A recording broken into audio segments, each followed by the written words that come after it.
अस्सलाम वालेकुम स्टूडेंट्स। जी बच्चों, क्लास ज्वाइन करने। हाँ जी, मीनवाइल जो बाकी बच्चे क्लास ज्वाइन करते हैं, जो कर चुके हैं, अगर आपके कोई क्वेश्चंस हैं तो फिर आप वो पूछ लिया करें बेटा। If you have any question regarding to previous lecture then you can ask.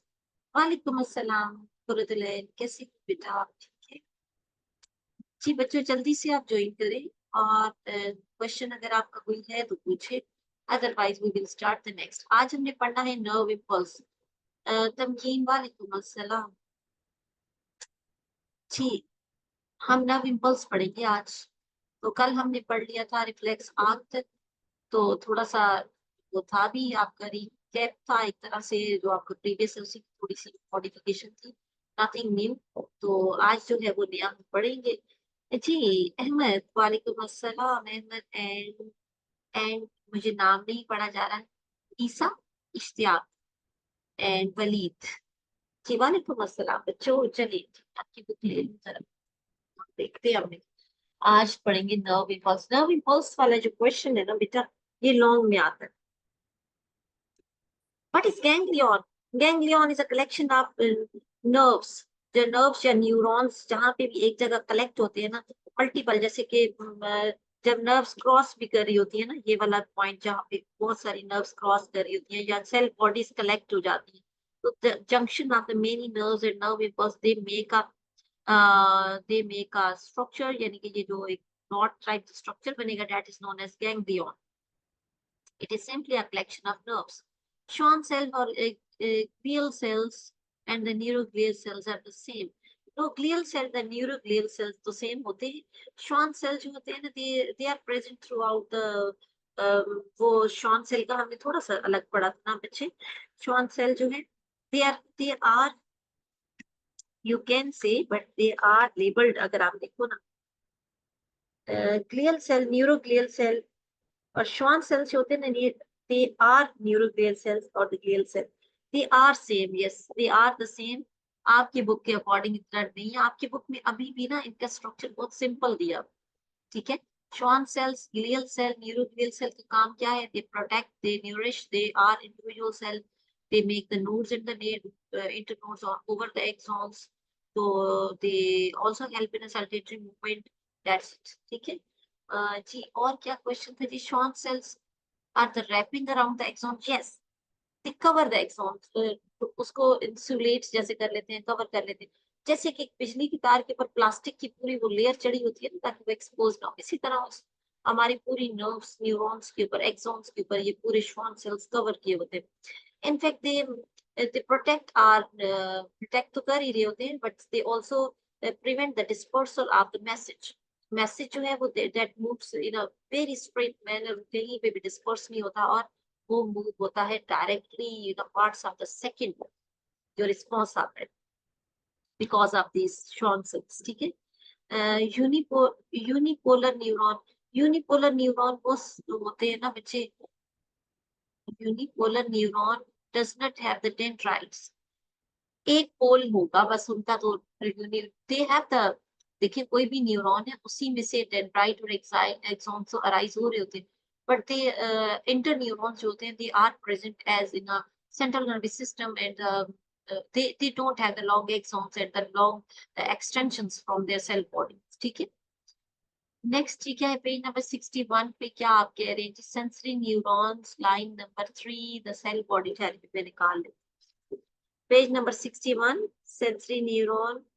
The cell body is at the end of the short stalk on a one side of the main conducting fiber, just outside the central nervous system. ये आपको समझ नहीं आया? Okay जी, मैं आपने जो मुझे page number 61 और ये बोला है ना, ये देखो जरा, यही आप कह रहे हैं ना, the cell body is the short stalk।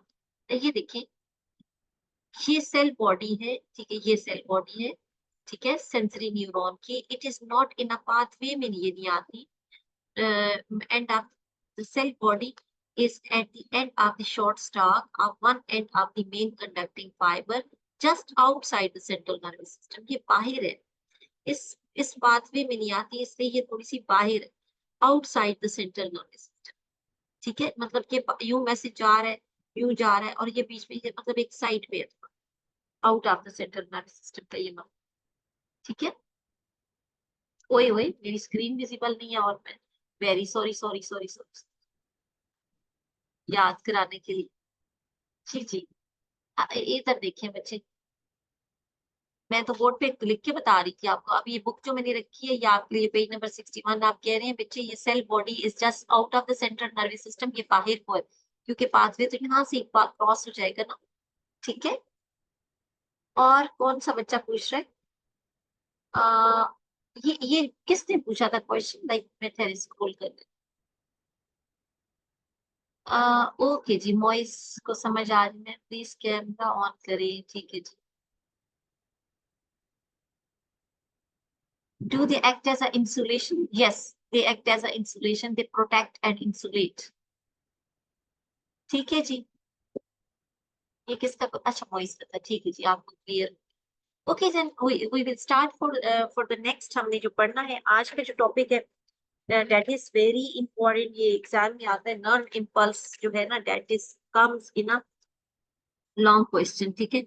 Long में भी आता है, शॉर्ट ऑब्जेक्टिव में भी पिक हो जाता है, इससे इट इज इम्पोर्टेंट। आप अपनी बुक पे इसके ऊपर इम्पोर्टेंट लिख लें, क्योंकि जब आप पढ़ते हैं ना तो आपकी नर्व्स भी एक्टिवेट हो जाती है कि इसको आपने याद करना है।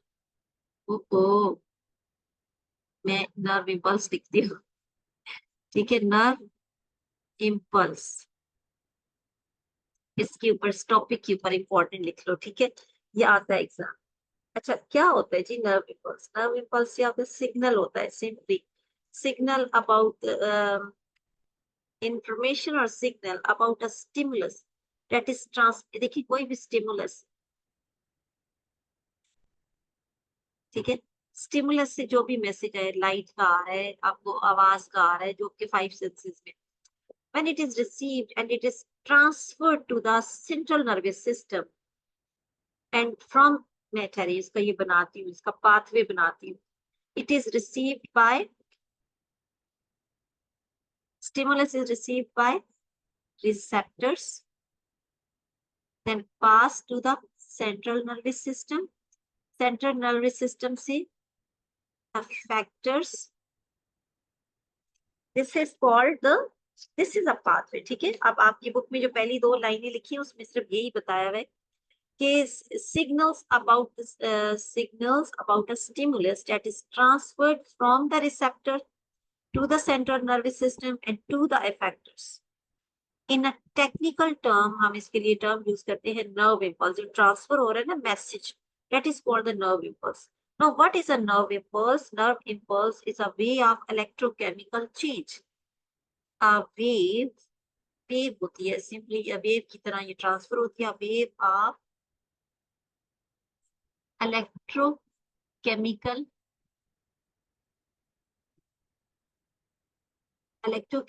changes, ठीक है। it change the nerve impulse, जहां जहां से पास हो रही है, लाइक जिस तरह यू नर्व एंड वेव पास हो रही थी, इसी तरह जहां जहां ये पास हो रही है वहां वहां चेंज आती जाएगी। अभी कैसे आती है ये मैं अभी आपको पढ़ाने लगी हूँ। That travel along the length of the neuron, पूरे न्यूरॉन की लेंथ में वो ट्रेवल करती जाएगी और इट ब्रिंग द चेंज, और जहां जहां से गुजर जाएगी टिल द एंड, जब जब तक हो जाएगी पीछे से वो वापस रिवर्स बैक हो जाएगी। अब how this nerve impulse is generated, ठीक है। Now we will study this. Board please थोड़ा एडजस्ट कर दीजिए, मैं कैसे एडजस्ट कर लूं आप बताएं, क्या मतलब रिफ्लेक्शन आ रहा है? अब ठीक है। मुझे बोर्ड, हाँ मेरे वाली स्क्रीन पे ठीक नजर आ रहा है अब, ठीक है जी। कुरतुलैन अब ठीक है, इसको हम इरेज करते हैं और अब हम पढ़ते हैं नर्व इम्पल्स, ठीक है। How the nerve impulse is generated, हम जनरेशन इसकी पढ़ेंगे, कैसे जी जनरेट होती है nerve impulse, and generation of nerve impulse और ट्रांसमिशन ऑफ नर्व इम्पल्स। ये electrochemical refer to the electrical potential, हम ये इसी तरह कहते हैं इलेक्ट्रोकेमिकल। हम जो वर्ड इसके लिए यूज करें ना, मैं मार्कर जरा प्रोमिनेंट थोड़ा ले लेती हूँ।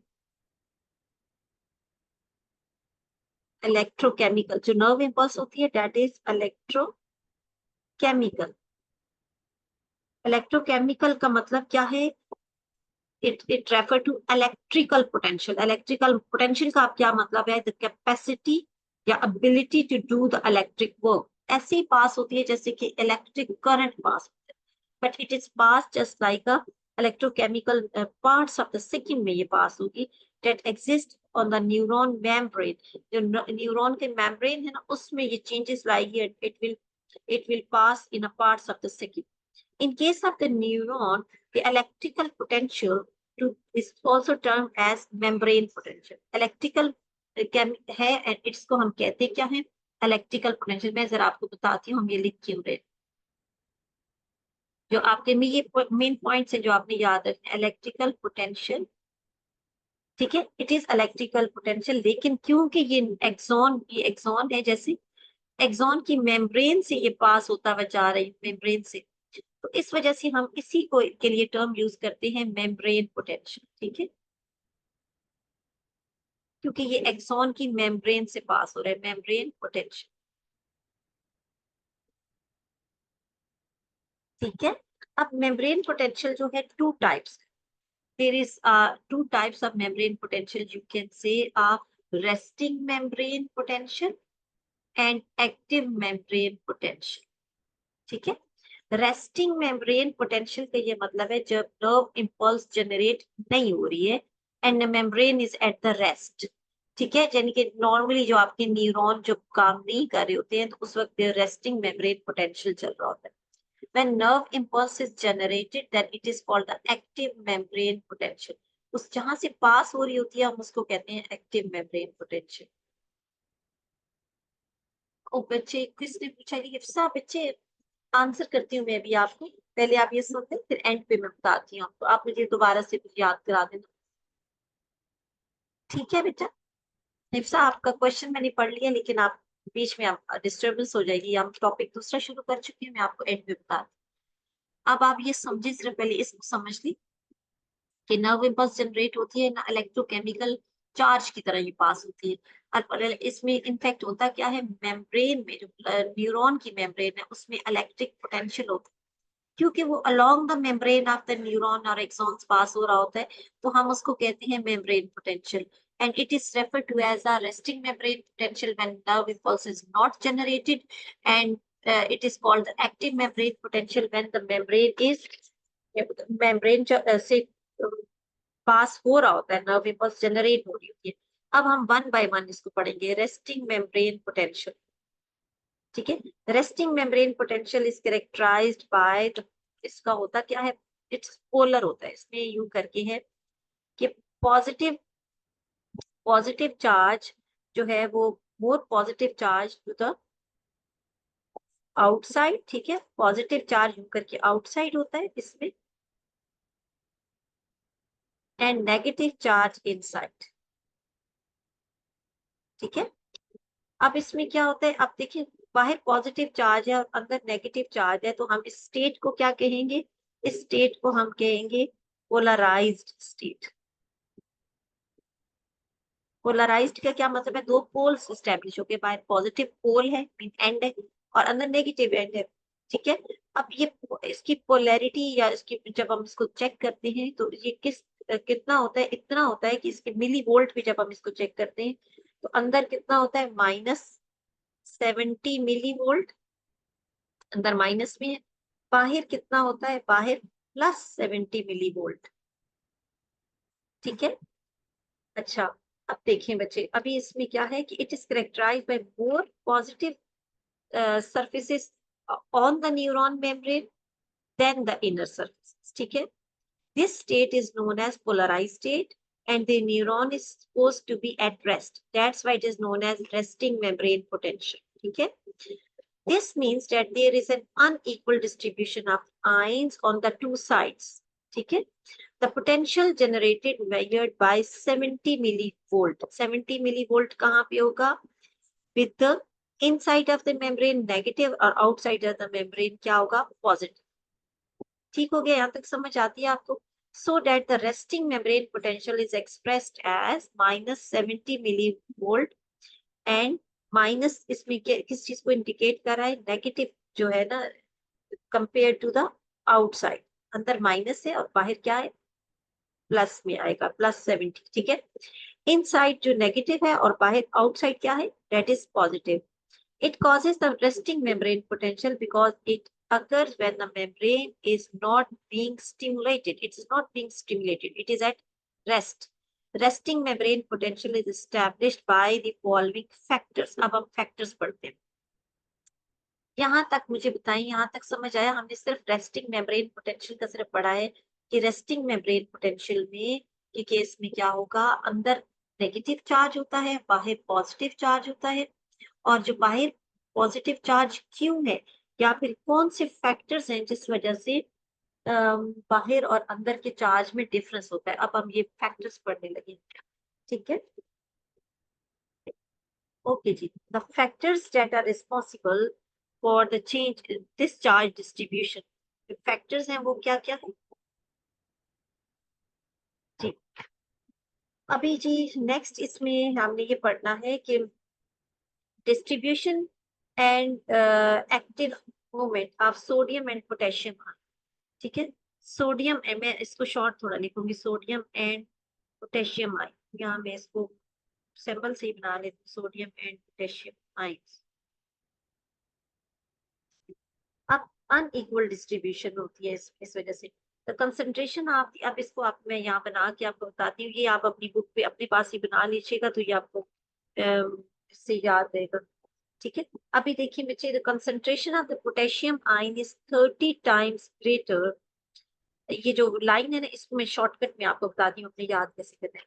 The concentration of the potassium ion is 30 time greater greater in the fluid inside then the cell, cell के जो न्यूरॉन का सेल है ना, उसके as compare to the outside of the sodium ions, it is nearly 10 times greater.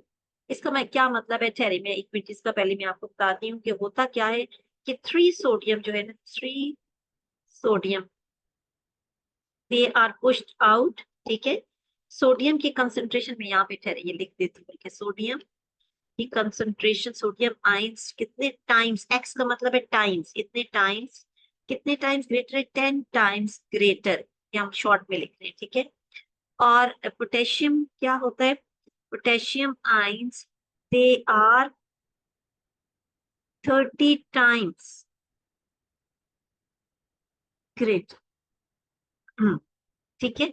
अब अंदर potassium ions है, अंदर पोटेशियम आयन 30 टाइम्स है, इसीलिए अंदर जो है वो पॉजिटिव चार्ज आता है, और बाहर क्या है, इसके कंपैरिजन में बाय 10 टाइम्स सोडियम आयंस है, ठीक है। अब क्या होता है बेटा, यहाँ पे क्यों है, ये रीजन क्या है कि 3 सोडियम जो है दे पुश्ड आउट, और उसके बदले में अंदर कितने आते हैं, पोटेशियम 2।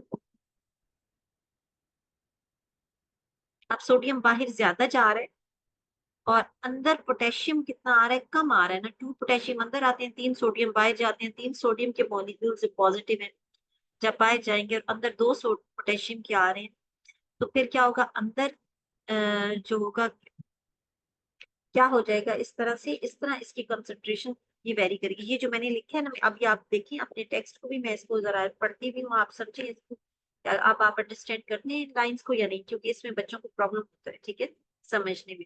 तो ये इसीलिए हम ये क्रिएट करके शॉर्टकट से आपको पढ़ा रही हूँ। The concentration of the potassium ion is 30 times greater in a fluid inside, ठीक है, inside the cell than the outside of the concentration of the sodium ion is nearly 10 times greater in the fluid outside the cells than the inside, ठीक है। These ions are continuously moving against the concentration gradient, जब against the concentration gradient होंगे तो भाई कैसे move होंगे, by with the help of ATP, with the help of sodium potassium pump, ठीक है, with the expenditure of energy, का मतलब ये है with the help of ATP. For every 2 potassium ions, यानी एक potassium ion that are actively transported inward, 3 sodiums are pumped out, ठीक है। 3 sodiums are pumped out, pumped out का मतलब क्या है, with the help of ATP होने की वजह से कैंसल आउट हो जाता है, नहीं नहीं कैंसल आउट नहीं होता, आप ऐसे इसको कैंसिल नहीं हो रहा बच्चे, आप इसको अंडरस्टैंड करें ना, मैं बताती हूँ कैसे हो. So inside it become the more negative than the outside of the neuron membrane. ठीक है, अंदर इसलिए नेगेटिव होता है क्योंकि अंदर कम पॉजिटिव आ रहा है और बाहर पॉजिटिव ज्यादा जा रहा है, इसलिए बाहर ज्यादा पॉजिटिव हो जाता है, अंदर कम पॉजिटिव होगा तो फिर नेगेटिव हो जाएगी ना. अंदर अंदर एक और भी रीजन है, सिर्फ ये एक नहीं है ना, और भी है. तो अंदर 2 पोटेशियम आते हैं और बाहर 3 सोडियम जा रहे हैं, तो बाहर क्या होगा, बाहर ज्यादा पॉजिटिव आ जाएगा और अंदर ज्यादा कम पॉजिटिव होगा, जिसकी वजह से नेगेटिव हो जाता है. ठीक है, ये पॉइंट क्लियर है आपको बच्चे? ये पॉइंट क्लियर है? जो टेक्स्ट में भी लिखा हुआ है यही चीज जो बच्चों को समझ नहीं आती वो इस फॉर्म में आप बना लें, ये आपको समझ आ जाए. ये हमने फर्स्ट पॉइंट इसका किया, मीन्स के फर्स्ट फैक्टर किया. ठीक है जी, क्लियर है. हम सेकंड फैक्टर अब करेंगे. सेकंड फैक्टर क्या है? Negative negative organic ions. Negative organic ions बहुत सारे ऐसे होते हैं, लाइक प्रोटीन्स हैं, मॉलिक्यूल्स में प्रोटीन्स हैं, आरएनए है, वो ज्यादा आयंस जो है ना, आयंस डेरिवेटिव पूरा लिख, second heading.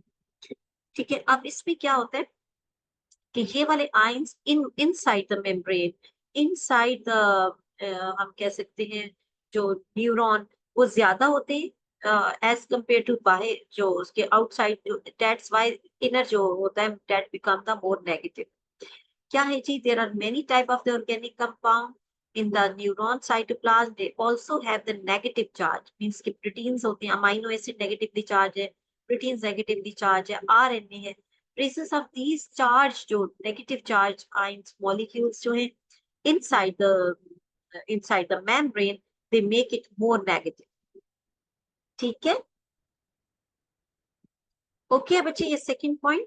Okay, third point पे आते हैं. थर्ड पॉइंट की अगर आपको यहाँ पे विजिबल है तो थर्ड में इधर लिखती हूँ. थर्ड पॉइंट का मतलब है लीकेज. इसमें जो गेट्स होते हैं ना, गेट हम इसलिए कह देते हैं कि वहां वो पॉइंट्स हैं, कुछ पॉइंट्स हैं जहां से पोटेशियम आयंस बाहर चला जाता है. तो लीकेज होती है कंटिन्यूसली. आप देखिए पोटेशियम ऑलरेडी अंदर 2 आए थे और 3 सोडियम बाहर गए थे, तो जो अंदर आ जाते हैं ना वो भी कंटिन्यूसली लीकेज होती रहती है उन पोटेशियम आयन की. Leakage of potassium ions. तो वो जितने अंदर आए हैं दे कंटिन्यूसली लीक्ड आउट. तो जो पॉजिटिव अंदर था वो भी होके बाहर जाता जा रहा है.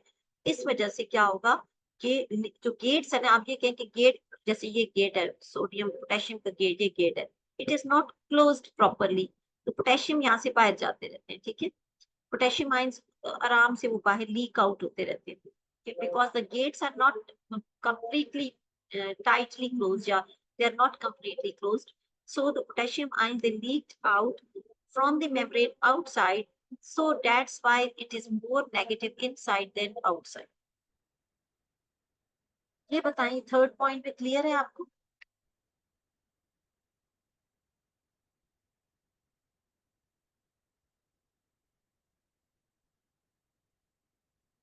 जी बेटा, ये भी क्लियर है. ओके जी, गुड हो गया. अभी मैं यहाँ तक का मैं रिकैप करूंगी, फिर मैं एक्टिव मेम्ब्रेन पोटेंशियल पे जाती हूँ. ठीक है, ये बहुत इंपॉर्टेंट है, जरा वर्ड से सुन ले इसको, ताकि यहाँ कंफ्यूजन जो है ना वो यहाँ पे जो भी है वो क्लियर हो जाए. हम पढ़े नर्व इम्पल्स में रेस्टिंग मेम्ब्रेन पोटेंशियल मींस कि जब मेम्ब्रेन रेस्ट पे है, न्यूरॉन की मेम्ब्रेन की बात हो रही है कि वो जब नर्व इम्पल्स जनरेट नहीं हो रही, अंदर नेगेटिव ज्यादा होता है, बाहर पॉजिटिव ज्यादा होता है. क्योंकि अंदर अब अराउंड -70 मिली वोल्ट होता है, बाहर पॉजिटिव मिली वोल्ट. क्यों? क्योंकि 3 फैक्टर्स ऐसे हैं जिनकी वजह से ये अंदर नेगेटिव ज्यादा है, बाहर पॉजिटिव ज्यादा है. कौन कौन से फैक्टर्स हैं जी? एक तो सोडियम पोटेशियम आयंस की डिस्ट्रीब्यूशन है कि जो इक्वल नहीं है, लाइक सोडियम 3 बाय पुश होती है एक्टिव ट्रांसपोर्ट्स, और 2 सोडियम अंदर 3 सोडियम बाय जाती है और 2 पोटेशियम अंदर आती है, यानी कि बाय ज्यादा पॉजिटिव जा रहा है और अंदर कम पॉजिटिव आ रहा है, इसलिए अंदर नेगेटिव ज्यादा है.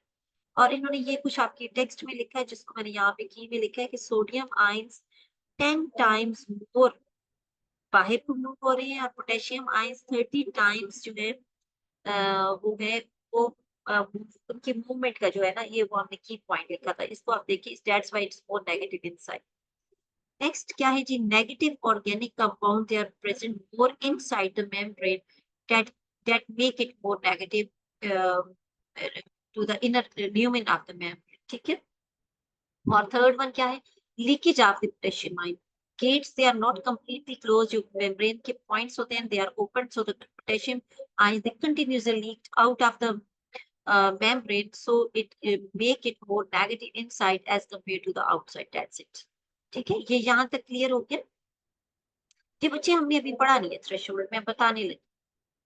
अच्छा नेक्स्ट, नेक्स्ट आ जाए एक्टिव मेम्ब्रेन पोटेंशियल। अब मैं इस सारे को इरेज करती हूँ, अब हम एक्टिव मेम्ब्रेन पोटेंशियल पढ़ेंगे।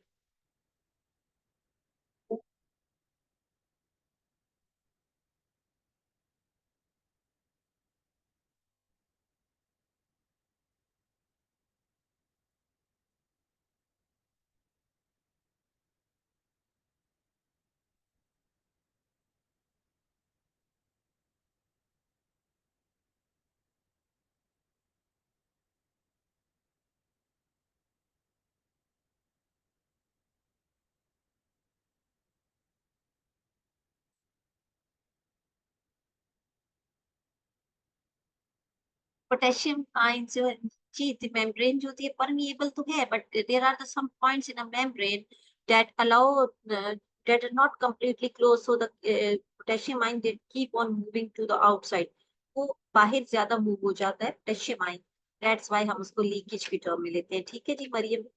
अच्छा जी, active membrane potential, active membrane potential वो होता है जब नर्व इम्पल्स जनरेट हो रही होती है। अब जब नर्व इम्पल्स जनरेट होती है तो उस वक्त जनरेट होगी जो कि इस पोलराइज्ड स्टेट को, जो भी हमने बनाया था ना कि अंदर क्या है, अंदर मोर नेगेटिव है और बाहर मोर पॉजिटिव है, ठीक है। तो ये पोलराइज्ड है, इसको डीपोलराइज्ड कर, ठीक है। जब ये उस वक्त होगा डीपोलराइज्ड जब एक नर्व इम्पल्स जनरेट होगी। डीपोलराइज का ये मतलब है कि आप देखिए अंदर नेगेटिव था बाहर पॉजिटिव, जहां जहां से नर्व इम्पल्स जनरेट होती जाएगी वहां से बाहर नेगेटिव हो जाएगा, अंदर पॉजिटिव, यानी कि वो पोल्स रिवर्स होते जाएंगे, ठीक है। तो रिवर्स होते जाएंगे और वहां पे क्या होगा कि वो डीपोलराइज्ड हो जाएगी स्टेट, ठीक है। तो electrical changes that appear in a short region, जो कि short region of the nerve neuron पे अपीयर होंगे और उसको कन्वर्ट कर देंगे, उसको डिपोलराइज्ड करेंगे एंड आफ्टर देन रिकवरी करके दोबारा पोलराइज्ड में आ जाता है। तो that is in fact a generation of nerve impulse that is called the active membrane potential, means के जहां से अब फॉर एग्जांपल यहाँ से nerve impulse यहाँ से पास हो रही है ना, तो जहां से यहाँ से पास हुई है, ठीक है। तो यहाँ पे बाहर नेगेटिव आ जाएगा, अंदर पॉजिटिव आ जाएगा। अब ये आगे जैसे जैसे जाती जा रही है ना, तो उसके बाद यहाँ पीछे रिवर्स बैक, इसको हम कहते हैं रीपोलराइज्ड। जहां से सिर्फ पास होती जाएगी वहां वहां पे यू रिवर्स होता जाएगा, और उसके बाद जब पास हो गई पीछे से वापस वो रीपोलराइज हो जाए। पहले डीपोलराइज होते हैं फिर रीपोलराइज, ठीक है। ये बस एक टर्म है जो आपने याद रखनी है। अब नर्व इम्पल्स कब जनरेट होगी, जब थ्रेशोल्ड स्टिमुलस मिलेगा। थ्रेशोल्ड स्टिमुलस, स्टिमुलस किसको कहते हैं, थ्रेशोल्ड स्टिमुलस वो स्टिमुलस होता है, थ्रेशोल्ड, जो कि नर्व जो कि ये जनरेट करेगा। स्टिमुलस मींस के जो आपको जो stimulus capable of producing the action potential of the neuron, हम उसको कहते हैं, मींस के जो नर्व इंपल्स जनरेट कर सकेगा, that is called the threshold stimulus. Threshold stimulus means आप देखें ना, आपको अगर कोई बात कोई कहता है, दूर से कोई बात कह रहे हैं और आपको आवाज ही नहीं आ रही, that is not a threshold. आपको कोई बात के जिसमें मैं बोल रही हूँ तो आपको आवाज आ रही है, मीन्स कि इट इज अ थ्रेशोल्ड, मेरी जो बोलने की है वो आप तक जब पहुंच रही है तो that is a threshold, means आप उसको सुन पा रहे हैं।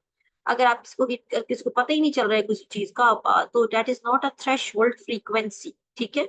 तो थ्रेशोल्ड वो होती है जो नर्व इम्पल्स को जनरेट करा ले, और जो नर्व इम्पल्स को जनरेट करा लेती है उसको थ्रेशोल्ड कहते हैं। और जैसे किसी ने अब बात की है और आपको समझ ही नहीं आई, आपको आवाज ही नहीं आ रही है, तो आप कहते हो मुझे तो समझ ही नहीं आई, तो दैट इज इन फैक्ट अ सब थ्रेशोल्ड।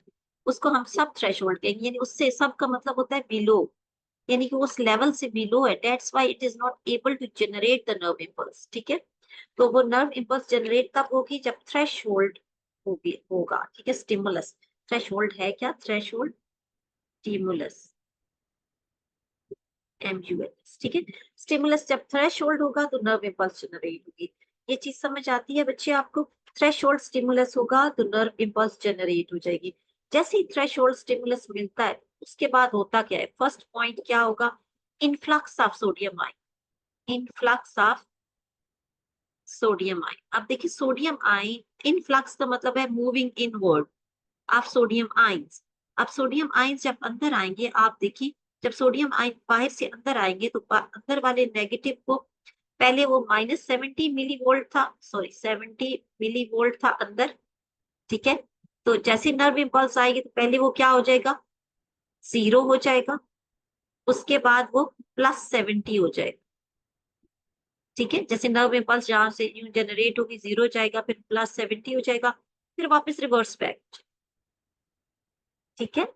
तो ये +70 नहीं है, आपकी बुक में 50 है, तो मैं वही वाला बताऊंगी जो आपकी बुक में है, ठीक है। Reach to the mind +50 millivolt and then it will nerve impulse generated, जब वो पास हो जाएगा वापस इसी पे आ जाएगा, फिर वो जहां जहां जहां पास होती जा रही है नर्व इम्पल्स सिर्फ वहां वहां चेंज होती जाएगी।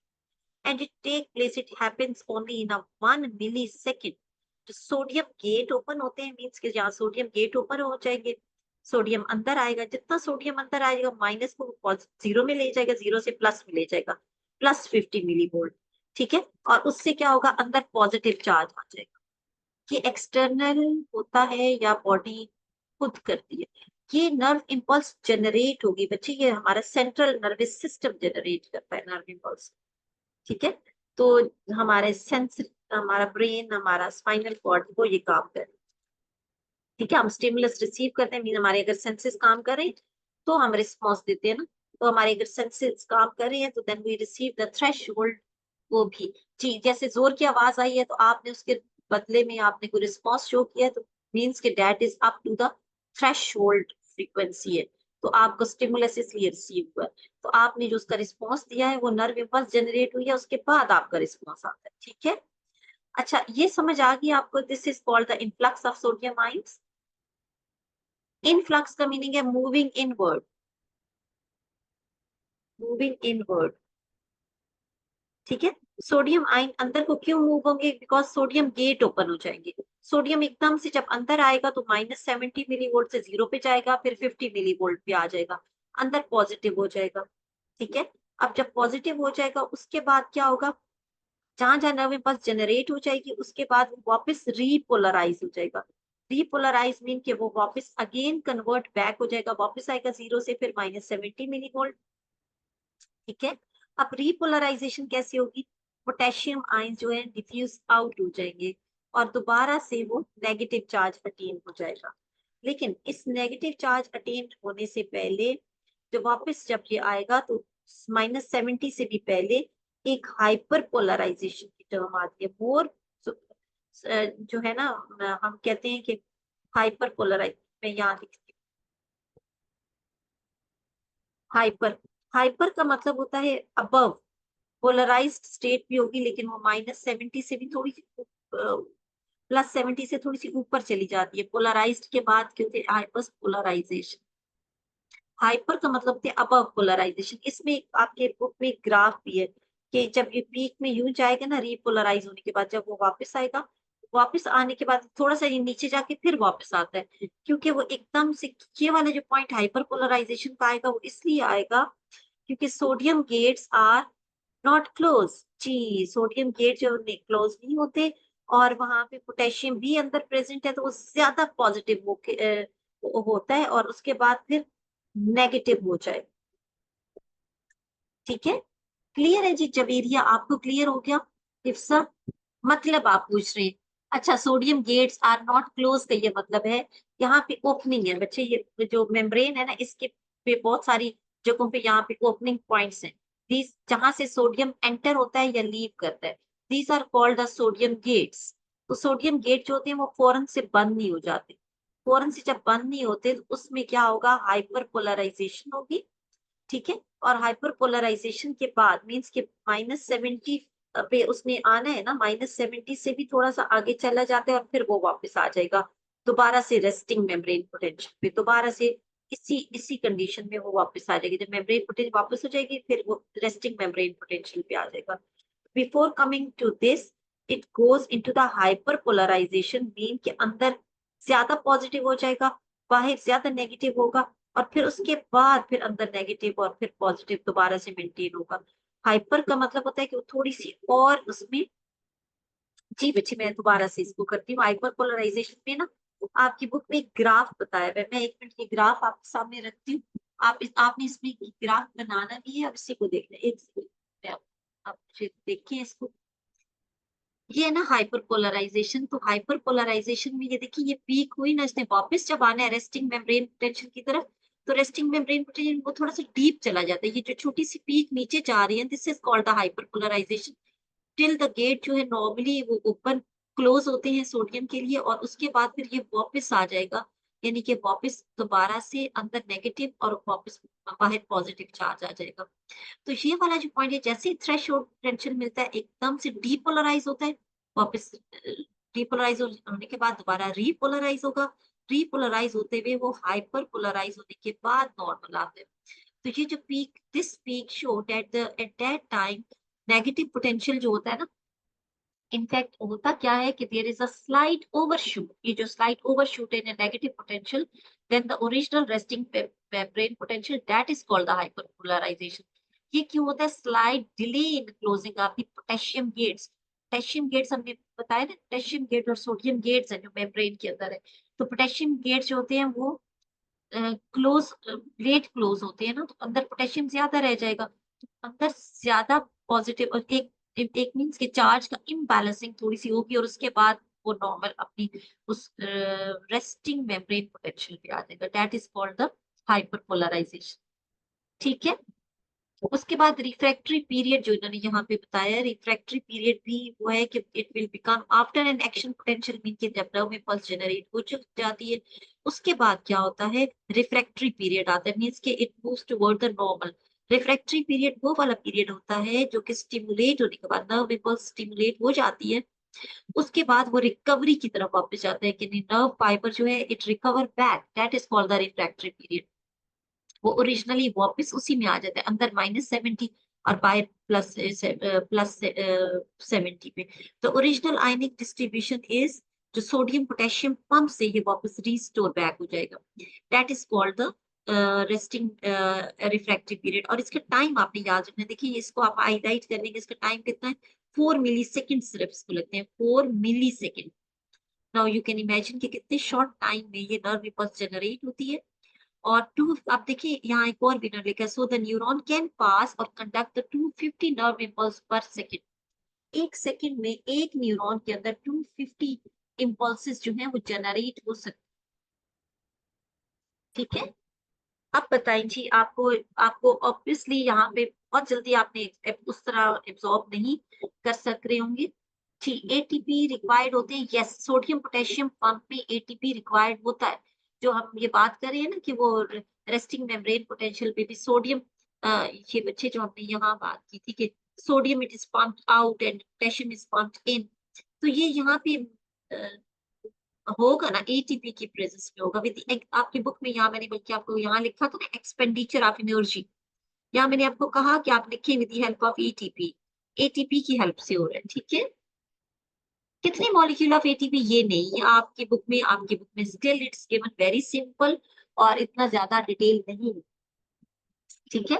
तो कितने एटीपी हैं, कितने पार्ट के लिए नर्व कितनी जनरेट होगी, वो सारा कुछ यहाँ बिल्कुल मेंशन नहीं है, and it is given in a simple way. आपने सिर्फ ये याद रखना है कि बस सिंपल इज दैट के resting membrane potential is converted into active membrane potential when you there is a threshold frequency। ठीक है। और उसके बाद वो वापस कन्वर्ट बैक हो जाती है, जिसको हम कहते हैं रिकवरी पीरियड भी है, और हाइपर थ्रेशोल्ड के बाद हाइपर पोलराइजेशन के बाद वो वापस पोलराइज हो जाती है, मीन्स पोलराइज होती है, फिर डीपोलराइज होती है, अगेन रीपोलराइज हो जाती है। ठीक है। ये बस टर्म्स आपने याद रखनी है। आज पढ़े इसको, कल क्वेश्चन करिएगा। ठीक है। कोई क्वेश्चन हुआ तो आप डेफिनेटली आज आप इसको टाइम दे, रिफ्लेक्ट जी वापस आ जाता है, मतलब ऐसे ही है कि वो वापस आ जाए। कि समझ नहीं आई, आज आप इस ग्राफ को देखें, तो रेफा कल दोबारा से समझा दूंगी। आज आप थोड़ा सा टाइम इसको दें, क्वेश्चन में से देखें क्या नहीं समझ आ रहा, कल मैं दोबारा से फिर इसको करा दूंगी अगर समझ नहीं आएगा। ठीक है? ओके हो गया बेटा? जस्ट आप इसकी रीडिंग करें, 1-2 बार रीडिंग करें, नहीं समझ आता तो कोई इश्यू नहीं है।